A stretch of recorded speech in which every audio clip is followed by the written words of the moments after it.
Som.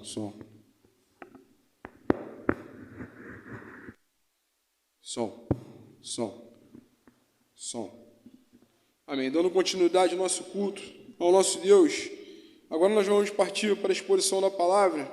Queria pedir para os irmãos abrirem as Sagradas Escrituras no Evangelho de Lucas, para a gente dar continuidade no que nós começamos semana passada. Lembrando que eu informei os irmãos que agora nós estudaremos o Evangelho de Lucas, faremos uma exposição completa. Então, quando Deus nos permitir aí, estarmos estudando este livro, o Evangelho de Lucas. Iremos aí parte por parte para podermos analisarmos tudo que foi registrado pelo médico Lucas, companheiro do apóstolo Paulo. Na última exposição nós vimos ali vimos dos versos de 1 a 4, onde Lucas nos relatou, nos dizendo como ele escreveu este evangelho, toda a sua investigação, sobre os fatos que foram ocorridos, que ele registrou através dos relatos de testemunhas oculares, e no caso dos apóstolos, que eram ministros da palavra, de pessoas que conviveram com o Senhor Jesus Cristo, que caminharam com Ele, que andaram com o nosso Senhor. Beleza? E nós vimos que o propósito deste evangelho, tanto este evangelho como o livro de Atos dos Apóstolos, que é a continuação do evangelho de Lucas, era para fortalecer a fé de Teófilo, que foi o destinatário desses livros. Teófilo ali a gente pôde ver que possivelmente ele era um homem de grande autoridade na casa de César, ali do Império Romano. Era uma pessoa ali, possivelmente o nome pode ser até fictício, possivelmente. E Teófilo significa aquele que ama a Deus, mas nós não temos certeza. Mas foi designado a Teófilo, Deus usando Lucas, que era companheiro do apóstolo Paulo, médico, um homem letrado que tinha um conhecimento para poder estar registrando, não só para Teófilo, mas para que ficasse para nós hoje, como os outros evangelhos. Beleza? E nós vimos também que esse evangelho ele é um evangelho conhecido como um dos evangelhos sinóticos. Eles são sinônimos, junto com Mateus e Marcos. Se nós formos ler os 3 evangelhos, os irmãos terão a oportunidade de ver que existem muitas passagens que estão repetidas, vistas de um outro ângulo, como se fosse uma pessoa estivesse vendo um fato de várias posições diferentes. Então, cada um percebia um detalhe diferente. O Espírito Santo usou ali para cada um estar focando. O evangelho de Marcos, mais específico ali para os judeus, de Mateus, mais específico para os judeus, Marcos, mais ali para o povo romano, que era mais o Jesus em ação, e aqui Lucas, para o povo gentil, ali para os gregos, cada um tem o seu foco. E o evangelho de João, que não faz parte, João ali estava defendendo ali tanto a humanidade quanto a divindade do nosso Senhor Jesus Cristo, quanto as seitas que existiam na época. Beleza?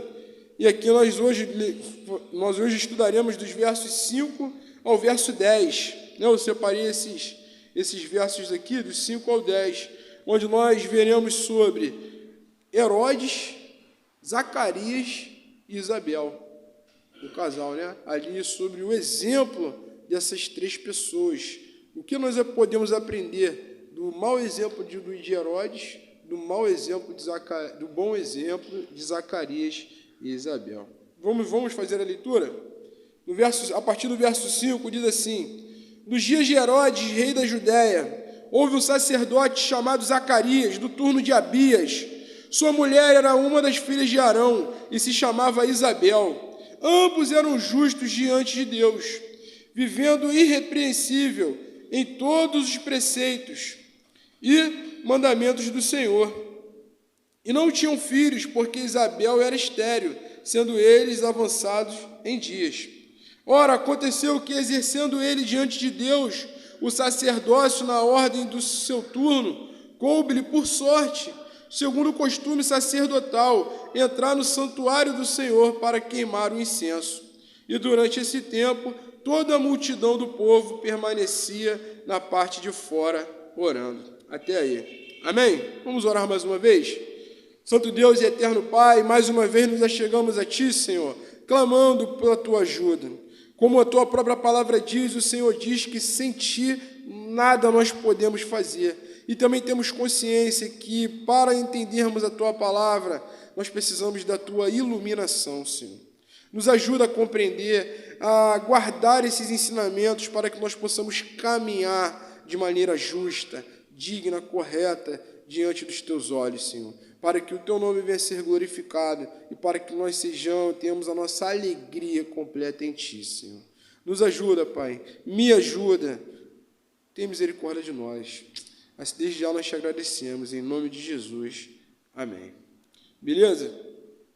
Então, falei antes da introdução, né? Agora nós já vamos propriamente dito para o texto direto, né? O título que eu dei para essa mensagem é Herodes, Zacarias e Isabel. Vidas diferentes, destinos distintos. Né?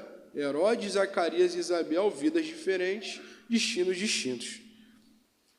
Lucas registra em qual momento, em primeiro lugar, né? Lucas ele registra em qual momento no tempo começa a sua investigação. Lembrando que quando nós vimos dos versos de 1 a 4, Lucas estava falando a Teófilo como ele fez a sua investigação, certo? Como ele fez o registro do seu evangelho, do livro de Atos dos Apóstolos, como que ele colheu aquelas informações.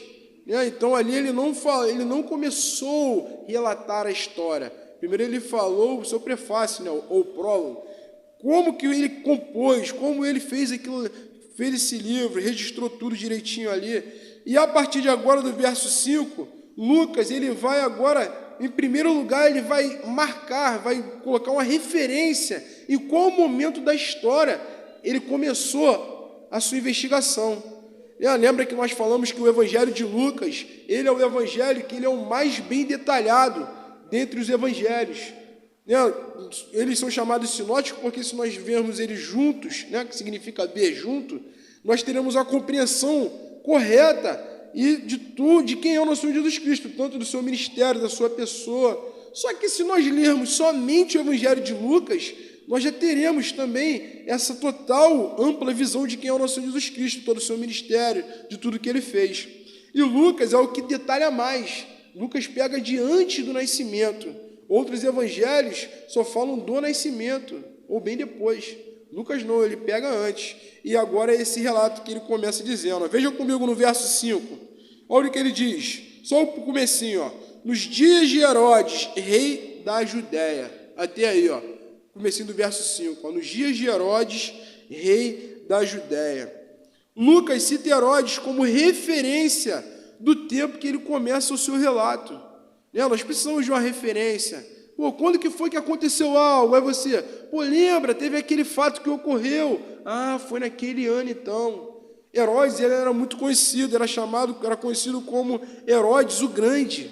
Ele era rei da Judéia. Judéia significa terra dos judeus. Era ali a parte sudeste de Israel. E Herodes, ele reinou do ano 37 a.C. até o ano 4 a.C. Essa foi a data base do início da investigação de Lucas. Beleza? Então, Lucas começou ali, ó, no tempo quem governava? O rei Herodes. E quem era Herodes? É o ponto que eu queria, porque já que foi citado Herodes, vamos olhar quem é Herodes, esse homem. Porque tem um contraste muito grande, porque Lucas fala de Herodes e logo após fala de Zacarias. E quem era esse homem? Herodes. Conhecido como Grande, ele era descendente de Esaú. Lembra quem era Esaú? Filho de Jacó. Da terra de Edom, que ficava ao sul de Israel. Herodes era um gentil, ele não era israelita. Ele não era um hebreu, um sangue judeu. Ele era um gentil. E ele era convertido ao judaísmo. E por isso ele não tinha nenhum direito de quê? De ser rei da Judéia. Porque ele não tinha um sangue judeu. Naquela época ele só teria direito se ele tivesse o sangue judeu. Porém, com a ajuda do Império Romano, naquela época, quem era que dominava aquela área toda? O Império Romano. O Império Romano ajudou ele a conquistar aquele poder. E ele se tornou um rei. E por que isso? Porque Herodes ele era um homem dotado de força, de vigor, era um homem sagaz, ele era um homem inteligente, um excelente estrategista, também era um ótimo construtor, era um homem que era inteligente, sábio. E ele tinha qualidades que o Império Romano gostava. Né? Como se colocasse um homem no governo agora, pô, vou chamar fulano de tal, ele tem essas qualidades e ele vai somar para o nosso império. Ele está com a gente, ele vai nos ajudar. Foi Herodes naquele momento, né? Mas só que também Herodes, além dessas qualidades que ele ajudava ali o Império Romano, ele era um homem muito cruel, né? Ele era muito cruel, tanto com os seus inimigos, quanto com os membros da sua própria família. Herodes, ele era aquele homem que só dele pensar que alguém iria tomar o trono dele, ele já mandava matar. Segundo relatos históricos, ele mandou matar os seus próprios filhos, porque ele foi como se ele pensasse, eles vão crescer e eles vão ficar adultos, eles vão mandar me matar para poder tomar o meu lugar. Então eu vou matar eles logo. Complicado, né?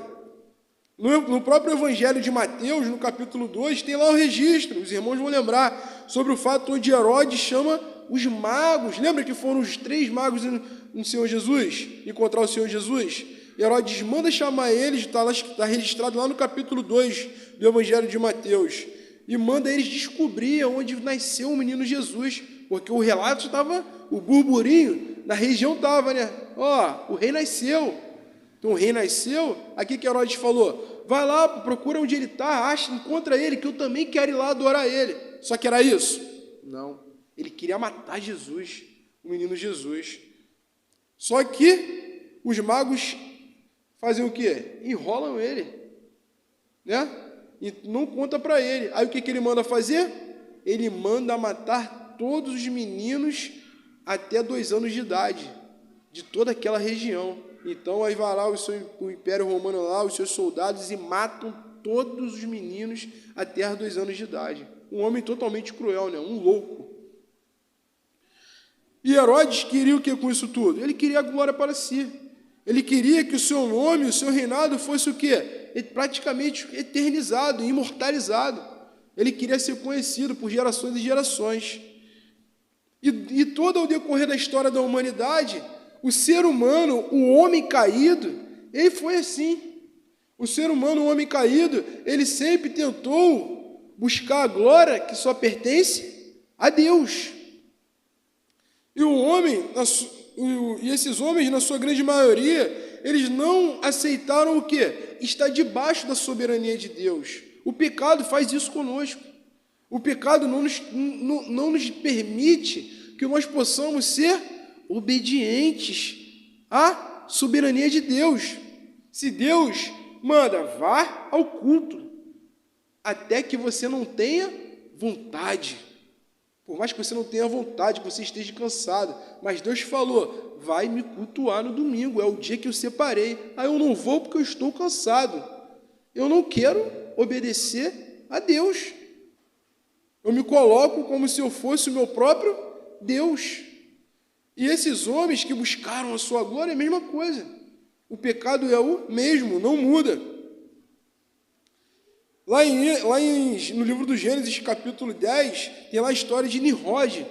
Eu tive a oportunidade de trazer aquele estudo sobre as religiões aqui. Nimrod foi um homem ali descendente de Cã, né? Da descendência de Noé. Ele queria o quê? Ele queria ser Deus. Tanto que ele se auto-intitula o Deus Sol. A mãe dele, Semiramis, né? Se intitula Deusa Lua. Quem foi que liderou a construção da Torre de Babel, que está em Gênesis capítulo 11? Foi Nimrod. E ele queria o quê? Subir até os céus, porque ele queria confrontar Deus, porque para ele foi totalmente errado o que Deus fez, segundo os relatos históricos, que Deus não poderia ter mandado o dilúvio, porque matou todos os seus ancestrais. Então, para ele, Deus estava totalmente errado. Por isso, ele se auto-intitula Deus, e dali começa o nascimento de todas as religiões. Por isso que Babel, ali, começa em Babel, a Babilônia, a mãe de todas as heresias.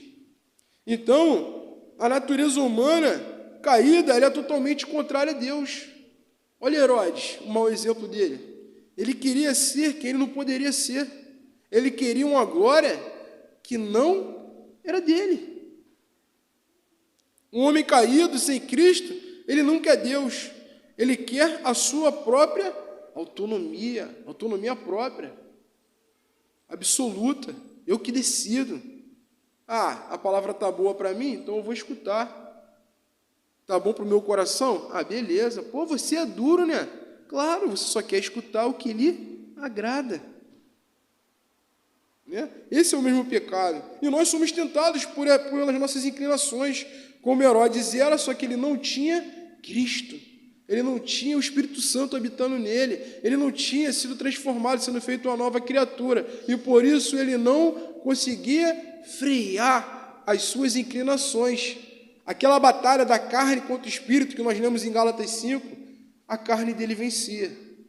Ao contrário de Zacarias, que nós veremos, Isabel, que eles eram dirigidos pelo Espírito e não pela carne, como Herodes aqui. Né? Infelizmente, esse pecado, ele nos tenta nos colocar como sendo o nosso próprio Deus. E aqui nós aprendemos como não devemos viver através do mau exemplo da vida de Herodes. É um grande relato que Lucas faz, não é apenas uma marcação do tempo, uma referência. Mas Lucas também está fazendo um contraste do homem ímpio, um homem sem Cristo. E logo após ele vai fazer um relato do homem com Cristo. A diferença. O que acontece? Herodes era um bom construtor, mas porque Deus lhe deu meios. O ser humano nada cria, nada constrói sozinho. Ele faz tudo a partir da criação de Deus. Púlpito é feito de quê? De madeira. O homem faz a madeira? Não. Quem criou a madeira? Deus. Se não tivesse a árvore, daria para fazer um púlpito de madeira? Não. O homem consegue criar madeira? Não. Então a glória pertence a Deus. Herodes era um homem inteligente, com inclinações artísticas, construtoras, porque Deus lhe deu sabedoria naquela área.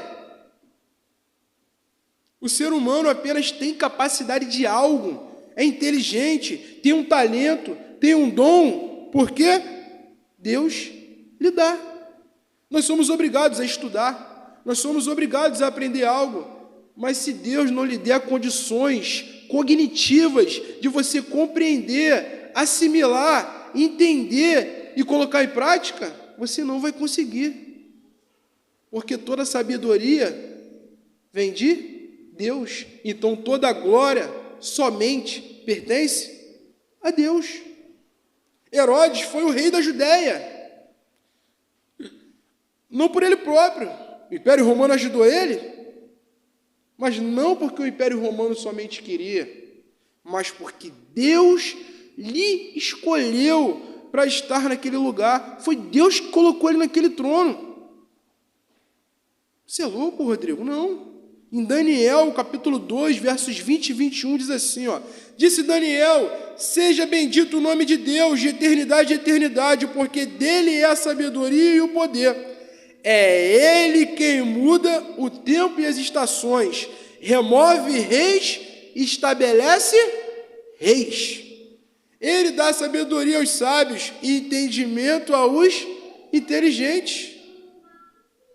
Qual mérito o homem tem de estar numa posição de autoridade? Se o Senhor não edificar a casa, em vão trabalha. Se o Senhor não guardar a cidade, em vão vigia a sentinela. Tudo está nas mãos de Deus. Não sejamos como Herodes, sejamos como Jesus Cristo, humildes, reconhecendo que tudo o que é bom, toda dádiva, tudo que nós temos, vem das mãos de Deus. E a glória pertence somente a Ele. Como diziam os puritanos, glória somente a Deus. E agora Lucas faz o contraste. Vimos o mau exemplo de Herodes. E agora o verso 5 continua, leia comigo. O que diz lá? Nos dias de Herodes, rei da Judéia, houve um sacerdote chamado Zacarias, do turno de Abias. Ponto, até aí. Agora Lucas fala de Zacarias. Quem era Zacarias? Lucas volta todo o seu foco, os seus holofotes para Zacarias, aquele homem que receberia uma revelação de Deus através do anjo Gabriel. Zacarias é pai de João Batista, que era o precursor do Senhor Jesus Cristo. Zacarias, que na língua hebraica significa lembrado por Deus. Ele era um sacerdote, que diz o texto. Sacerdote, o que era um sacerdote? Era um ministro religioso, habilitado para dirigir e participar dos rituais sagrados. Zacarias era um sacerdote judeu, como diz aí, do turno de Abias. O que significa isso? Lá em 1 Crônicas 24, está relatado que o rei Davi, ele organizou todo o sistema religioso ali do templo, porque eram muitas pessoas, muitas famílias da tribo de Levi. Então, aquele organizou para que todos pudessem servir ali de maneira correta, tendo de 2 em 2 semanas para cada grupo, cada família, cada turno. E eram 24 grupos distinguidos por famílias. E Zacarias, ele veio de uma linhagem sacerdotal, da linhagem de Arão. Lembra Arão, irmão de Moisés? Então, era dividido, e cada turno era responsável por esses trabalhos durante 2 semanas do ano. Suas obrigações incluíam o oficiar a adoração, queimar o incenso, celebrar a liturgia, fazer os sacrifícios, aceitar ali as oferendas, ouvir confissões, tudo era o trabalho do sacerdote. O pastor, no Novo Testamento, ele, o princípio onde o apóstolo Paulo instrui, ele tira do sacerdote. Por isso que nós compreendemos que somente há 2 tipos de oficiais na igreja, que é o pastor e o diácono. Porque lá no Antigo Testamento era o quê? Era o sacerdote e o levita. Se nós formos olhar o que cada um dos 2 fazia, tem uma grande similaridade, tanto do Antigo, como chegando para o Novo, do Antigo para o Novo Testamento. O princípio o apóstolo Paulo trouxe de lá. Nada é novo, é só mudado para a nova aliança. Voltando aqui, dessas obrigações, ali no verso, a partir do verso 8 até o 10, a gente tem uma compreensão melhor de como era esse trabalho sacerdotal, pelo menos com relação ao templo. O que ele fazia naquele momento onde Lucas deixa registrado? Olha o que diz lá do verso 8 ao 10. Ora, aconteceu que, exercendo ele diante de Deus o sacerdócio na ordem do seu turno, coube-lhe por sorte, segundo o costume sacerdotal, entrar no santuário do Senhor para queimar o incenso. Até aí, até o verso 9. O sacerdote tinha o templo, correto? O templo. Tinha salas no templo. Vou tentar explicar de uma maneira fácil. Tinha salas no templo. E tinha um local que era chamado Santo dos Santos, onde ficava a presença do Senhor, onde tinha a Arca da Aliança, e ali tinha um véu, uma cortina grossa que dividia, onde ninguém podia entrar. Quem entrasse ali morria, por causa da presença do Senhor. Né? E um local anterior a esse era chamado de O Lugar Santo, que era onde esse sacerdote, no caso ali Zacarias, eles eram divididos, porque ali era levado incenso 2 vezes ao dia, o incenso, manter o fogo aceso. Então os sacerdotes entravam, um ia lá e acendia o fogo, ou colocava o incenso em cima do altar. Lembra? Tem aquele candelabro chamado de menorá, mantinha o óleo ali aceso, para ficar aceso né, vir direto, porque a ordem do Senhor é que ele ficasse aceso perpetuamente, até o seu retorno. Então, os sacerdotes adentravam aquele local, né? Adentravam aquele local. Só que o texto nos diz que como que era feito? Por sorte. Por quê? Nem todos conseguiam o privilégio de chegar naquele local e oferecer incenso ao Senhor. Então, era por sorte. Era como se fosse lançar sorte hoje, né? Lançava-se sorte.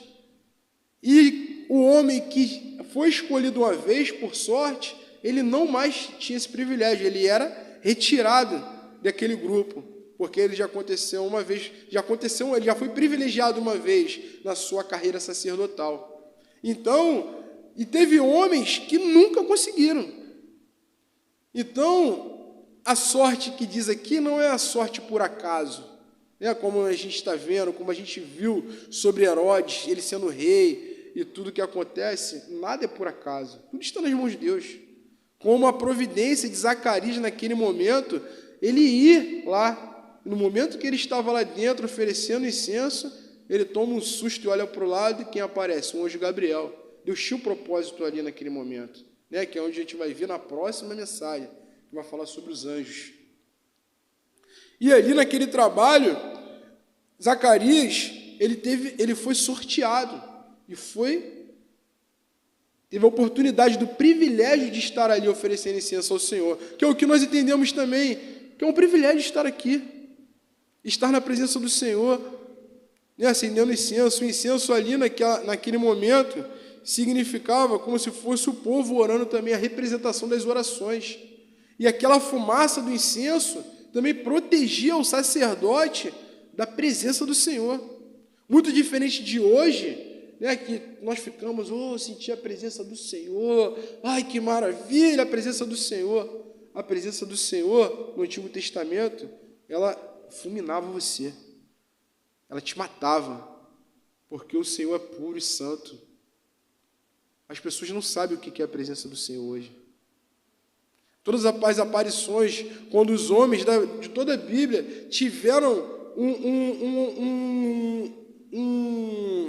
uma experiência com um anjo do Senhor, com o anjo do Senhor vindo trazer uma mensagem, todos eles se lançaram no chão com medo. Teve homens que até confundiram, como o apóstolo João, ele ajoelhou e adorou o anjo, não, levanta, não me adora não, adora a Deus. Todos eles ficaram espantados, ficaram com medo, tremendo. Igual um homem que teve na história aí, que recebeu uma visão de um anjo, falou que Jesus apareceu para ele, estava fazendo barba, esqueci o nome dele. Na próxima que eu vou falar sobre os anjos, eu vou trazer direitinho. Ele fazendo barba, Jesus apareceu para mim, me trouxe uma nova mensagem. Eu estava fazendo barba, continuei fazendo a barba, e Jesus falando comigo.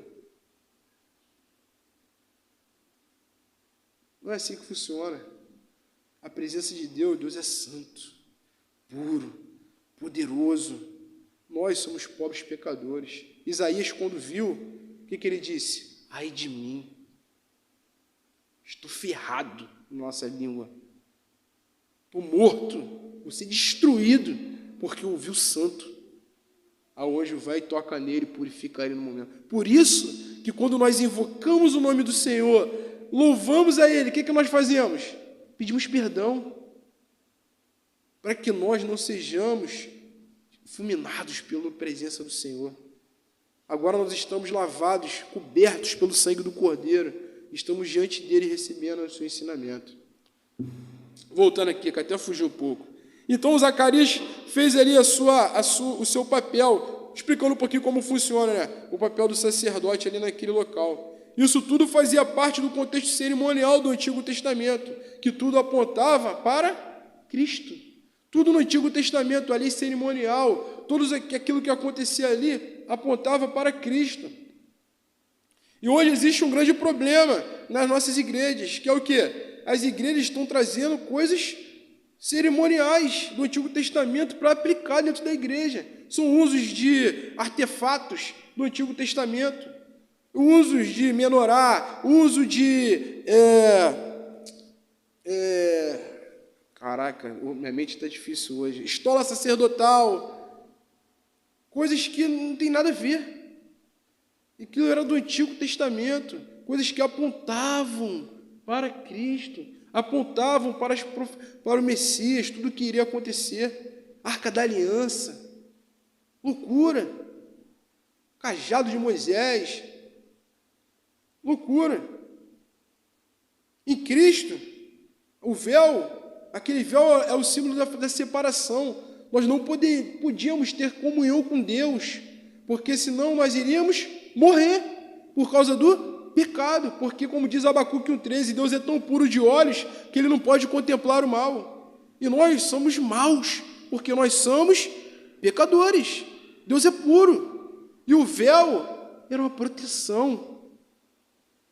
E também era a separação, melhor dizendo. Separação. E quando Cristo morre na cruz do Calvário, o que acontece? O véu rasga de cima a baixo. Agora nós podemos entrar na presença do Todo-Poderoso, porque nós entramos na presença de Deus em nome de Cristo. O sangue de Cristo nos cobre. Ele faz a expiação pelos nossos pecados. O sacrifício de Cristo foi um aroma suave em oferta a Deus por nós, aquele sacrifício perfeito. O sangue dele, aspergido lá na tampa do propiciatório, foi em nosso favor. Deus queria nos aniquilar. Agora, ele nos adota como seus filhos, porque a nossa dívida foi paga na cruz do Calvário. E por isso, nós não temos que olhar para o Antigo Testamento e querer viver o Antigo Testamento. Não, a gente tem que olhar para o Antigo Testamento com um olhar que nos gera mais certeza e encorajamento para nós seguirmos em frente, porque a maioria das promessas que foram profetizadas no Antigo Testamento, elas se cumpriram em Cristo. E algumas outras, como tem lá em Daniel, se cumprirão no retorno de Cristo. O próprio Evangelho de Lucas, ele é um dos evangelhos que tem mais registro de profecias que foram cumpridas, de tudo que aconteceu no Antigo Testamento. Então, nós não devemos viver o judaísmo, como está lá em Gálatas, que nós lemos. Vocês querem voltar outra vez à circuncisão? Voltar tudo que era antigo de novo? Não. Nós somos salvos em Cristo, pela fé em Cristo, no Messias que já veio. Então, nós não devemos viver o Antigo Testamento. E Lucas, vou caminhar mais rápido, Lucas nos fala também de Isabel, né? No final, nesse mesmo verso 5, que diz lá, ó, sua mulher era das filhas de Arão e se chamava Isabel. Isabel também era da linhagem sacerdotal, uma das filhas de Arão. Ela também tinha um sangue real, sangue sacerdotal. E aqui é muito interessante, porque eles eram um casal. E qual é o princípio que está aqui escondido aqui? Qual é a pérola que está aqui? Sobre o casamento cristão. O cristão, ele não deve procurar casar pretendente fora. Ele tem que procurar dentro da própria igreja, da sua própria religião, da sua própria fé. Olha o exemplo aqui de Zacarias e Isabel. Eles eram da mesma religião, eles tinham a mesma fé. E aqui os sacerdotes naquela época, eles davam ênfase em casar dentro da sua própria tribo, para manter a pureza do seu culto a Deus, para manter a pureza das suas tradições. Imagina, eu aqui da igreja, cristão, professo, aí vou casar com uma pessoa de outra religião. Vai dar problema. Não combina. Por isso que os jovens têm que procurar pessoas cristãs. E aqui eu digo mais, não cristão porque somente está dentro da igreja, não. Porque dentro da igreja também tem gente que não é cristão verdadeiro. E a Bíblia nos dá o quê? Nos dá dicas de como você vai procurar uma pessoa que vai estar do seu lado a vida inteira. E onde estão essas dicas? Em Gálatas 5, onde nós lemos. Gálatas 5, já no verso 22 e 23, que fala sobre os o fruto do Espírito, que é um fruto só. A gente às vezes confunde, né? É um fruto só, não pode ser uma tangerinazinha, ó, cada gominho ali, ó. Tem que procurar uma pessoa que tem amor. Qual amor? O afeto? A emoção? Não. É um amor sacrificial. É aquela que vai olhar e que ela deseja te fazer feliz. Ela não quer ser feliz, ela quer procurar uma pessoa para ela ser feliz. Não, é o contrário. Eu te escolhi para te fazer feliz.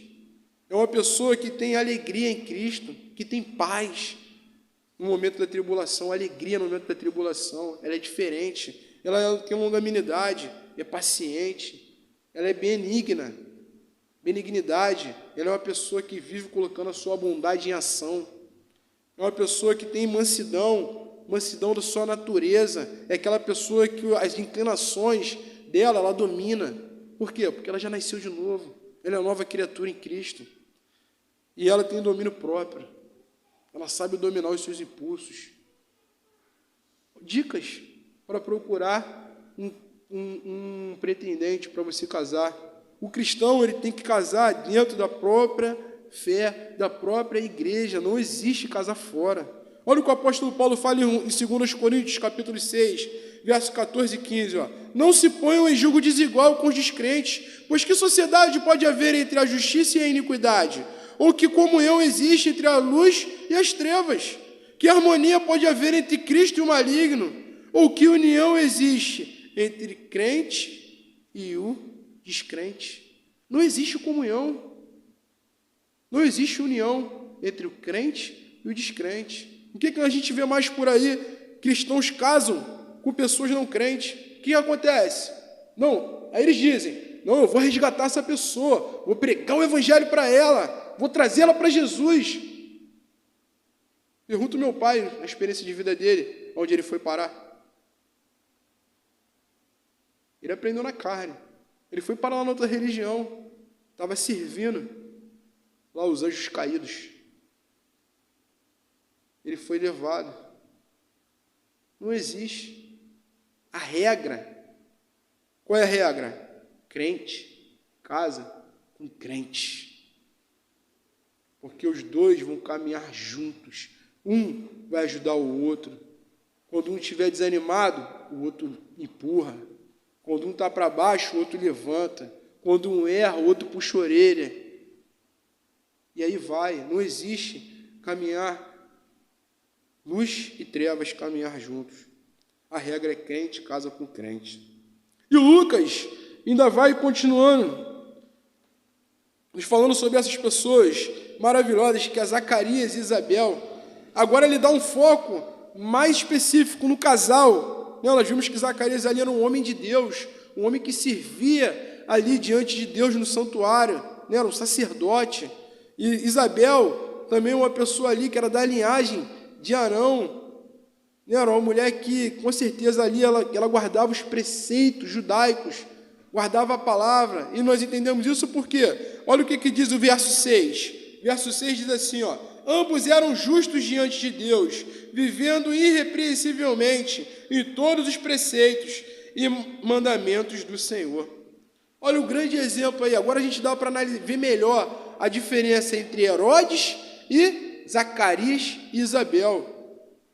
Zacarias e Isabel eram exemplos na caminhada religiosa. Justos. O que significa justos? Tem dois significados que se encaixam muito bem. Podemos fazer aqui duas interpretações que não entramos em heresia. Justos, a primeira, que eles eram crentes verdadeiros. Mas espera aí, Cristo ainda não nasceu. Como é que eles já estariam salvos? No Antigo Testamento, as pessoas eram salvas porque eles criam no Messias que viria. Eles criam nas promessas de Deus, como a promessa que Deus fez a Davi, a promessa a Abraão. Então, eles criam no Messias que ainda iria nascer. Nós hoje somos salvos pelo Messias que já veio. Nós estamos lendo aqui os relatos sobre o Messias que já veio. Eles criam no Messias que viria. Então, eles eram justificados. Eles eram justificados pela sua fé. como nós da mesma maneira somos hoje, justificados pela fé. Nós não somos salvos, nós não somos perdoados por Deus, não temos a nossa dívida paga pelas nossas obras, não, mas foi pelo sacrifício na cruz do Calvário, quando nós olhamos e vimos de Jesus Cristo como nosso único Senhor e Salvador, nós somos justificados. Aos olhos de Deus, nós nos tornamos justos. E o outro ponto, que também se encaixa na vida deles, é que eles eram justos com relação à vida social. Justa, uma pessoa justa é uma pessoa que não tem imparcialidade. É uma pessoa que não puxa sardinha nem para um lado nem para o outro. É uma pessoa que toma boas decisões. Olha o que diz aqui. Fala com relação à sua integridade moral, né? Olha o que o texto diz. Eles eram irrepreensíveis. Irrepreensível é aquela pessoa que não precisa ficar sendo repreendida. Não porque ela é perfeita, porque ninguém é perfeito, a não ser o Senhor Jesus Cristo, mas porque as suas intenções eram totalmente boas e elas vigiavam na sua vida. Elas tentavam andar de maneira correta em todas as áreas da sua vida. Olha lá, nos preceitos e mandamentos, onde nós lemos. Preceitos na sua vida religiosa. E ela tentava cumprir tudo que Deus manda. Né? Medita na palavra, de dia e de noite. Cultue ao Senhor. O domingo é o dia do Senhor. Vá à igreja, cultue, faça obra de misericórdia. Esqueça do esporte. Você tem de segunda a sábado para poder fazer todo o seu lazer. Para poder ver televisão, assistir jogo, fazer tudo. Domingo, vai visitar alguém, levar o evangelho, trazer uma palavra de consolo, estudar a palavra, tirar o dia para orar, para meditar em Deus, vai tentar aprender mais de Deus. Então, na vida religiosa, eles eram irrepreensíveis ali, nos seus preceitos. E nos mandamentos, o que significa nos mandamentos? Com certeza eles buscavam o Senhor com toda a sua força, com toda a sua mente, com todo o seu coração, com toda a sua alma. Colocavam Deus em primeiro lugar e amavam o próximo como a si mesmos. Os mandamentos, né? Amar Deus sobre todas as coisas e o próximo como a si mesmo. Claro que eles não eram perfeitos, como nós não somos, como ninguém foi, a não ser o nosso Rei, o nosso Salvador. Mas eles eram irrepreensíveis, porque Deus não irá nos julgar, não pelo que nós fazemos. O que adianta? O meu avô viveu a vida inteira, eu vivi 37 anos do lado do meu avô, ajudei ele. Vamos supor, ajudei 20 anos, 20 ou mais, 25, depois da minha adolescência, quando eu criei juízo um pouquinho. Mas se não foi a minha real intenção de querer ajudar ele, de nada adiantou. Por isso que Jesus fala que quando virá para julgar, ele julgará as nossas intenções. Qual é a sua intenção de ter ajudado o seu próximo? Qual é a sua intenção de estar ali dando um prato de comida para uma pessoa? Qual é a sua intenção de fazer uma boa obra para alguém que seja? Um familiar ou para uma pessoa que está na rua? Muitos caem no erro de Herodes, queriam glória para si. Muitas das vezes não é uma glória externa, mas uma glória interna. Aquela glória que infla o ego. Porque aquela pessoa ainda não teve um ego transformado. Como tem aquele livro maravilhoso, né? O Timothy Keller, Ego Transformado. Então nós temos que nos analisar. Olha o exemplo de Zacarias e Isabel. Eram irrepreensíveis, porque a intenção deles era boa. Eles queriam, na sua vida religiosa, andar como Deus mandou. Eles andavam buscando a Deus sobre todas as coisas e buscavam, tentando amar o próximo como amar a si mesmo. Estou cansado, mas eu vou fazer porque eu queria que fizessem para mim. Então, se eu queria ser tratado dessa forma, eu tenho que tratar os outros melhor. Seguimos o exemplo deles. Mas, infelizmente, hoje tem sido tudo diferente, até dentro da própria igreja. Trazendo aqui para um meio religioso, né, como era ali Zacarias e Isabel. As pessoas de dentro da igreja, às vezes, são piores do que estão lá fora. Não demonstram amor ao próximo. Não buscam a Deus sobre todas as coisas. Quem dirá o próximo? É tudo fachada. Se veste uma fantasia de cordeiro. Aí quando chega lá fora, tira. E vive outra vida. Ou no seu interior é algo diferente. Mas no exterior, é um anjo de luz. Só que Lúcifer também foi conhecido como filho da alva, porque ele também era filho da luz. Então que vigiemos para não errarmos. E aí eu entro na pergunta agora, para a gente começar a caminhar para o fim. Se Lucas fosse escrever sobre a sua vida hoje, como ele relatou de Zacarias e Isabel, o que ele escreveria? Se sobre a sua vida fosse escrito um livro sobre o que você pensa, o que você sente e por que você tem feito, tomado as suas decisões, criado os seus filhos, cuidado do seu marido, da sua esposa, dos seus pais, dos seus filhos, o que estaria relatado nesse livro? Será que glorificaria a Deus? Ou apenas te envergonharia, como são os relatos da vida de Herodes? E aqui eu vou terminar, não deu para nós irmos tudo, para a gente nos avançar, do próximo eu continuo de onde a gente parou. Que nós fiquemos com esse exemplo, esses dois exemplos. Quem somos nós hoje? Herodes? Ou Zacarias e Isabel? Quem nós temos buscado glorificar? Nós próprios? Ou Deus Todo-Poderoso e Soberano? Por que eu tenho vindo à igreja? Por mim? Ou porque em obediência a Ele? É para buscar bênção? Ou para glorificar porque Ele já fez? Que eu tenho consciência que não sou digno nem de desatar as sandálias dEle. Quem dirá chegar perto? Olhe para Cristo. Ele rasgou o véu com a sua carne, com o seu sangue. Olha para a importância de Cristo. Se não fosse Ele, Zacarias e Isabel não estariam daquela maneira, não seriam exemplos. Herodes era dessa forma porque ele não tinha Cristo na sua vida, porque ele não seguiu o exemplo de Cristo. Por isso a importância de Cristo. Olhe para Cristo, perceba Cristo, compreenda Cristo e viva Cristo para a glória de Deus. Amém? Vamos orar?